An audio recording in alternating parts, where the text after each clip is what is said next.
Don't you know, talking about a revolution, it sounds like a whisper. C'est un livre qui essaie de montrer comment, à l'espace de quelques décennies, la nature même des inégalités sociales s'est transformée. Pendant très longtemps, on a perçu les inégalités sociales en termes de classe sociale, de groupes relativement structurés, de représentation politique organisée selon des clivages assez bien établis. En même temps, on avait un modèle de solidarité qui visait à redistribuer la richesse vers ceux qui l'avaient produite. Pendant 50 ans, ou un peu plus, on a vécu de cette manière. Mon hypothèse, c'est que depuis quelque temps, ce monde-là se défait.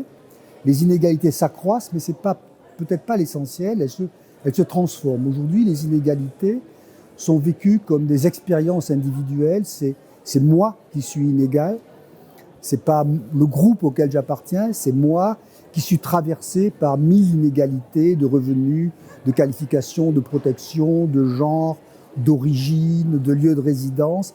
Chacun d'entre nous est devenu inégal en tant que quelque chose, nous sommes inégaux.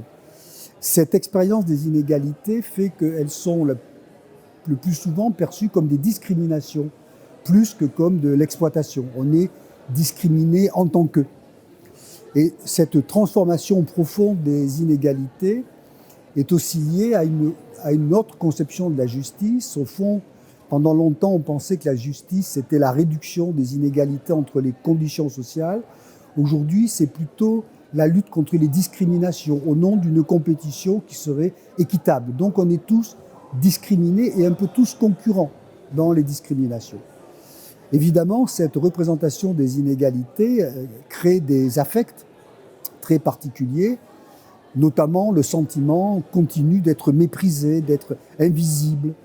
Mais en même temps qu'on est invisible, quand on est visible, on est mal vu, parce qu'on n'est pas vu comme on pense qu'on devrait être vu. Donc, on est dans un univers aujourd'hui du mépris, de la colère, de l'indignation, beaucoup plus que dans l'agrégation des sentiments d'injustice autour, au fond, des classes sociales et d'une représentation de la solidarité. Alors, mon hypothèse, évidemment, c'est que cette expérience des injustices met à mal les mécanismes de solidarité, puisque la solidarité, c'est d'abord les sacrifices que l'on est prêt à consentir pour d'autres. Mais dès lors que tous les autres deviennent quasiment des concurrents, et dès lors que tous les autres sont plus discriminés que moi, on a aujourd'hui des phénomènes de retour de refoulés, où les gens qui ne sont pas objectivement discriminés se sentent discriminés parce qu'ils ne le sont pas. C'est, dans une large mesure, les électorats d'extrême droite aujourd'hui mobilisent ce genre d'affect.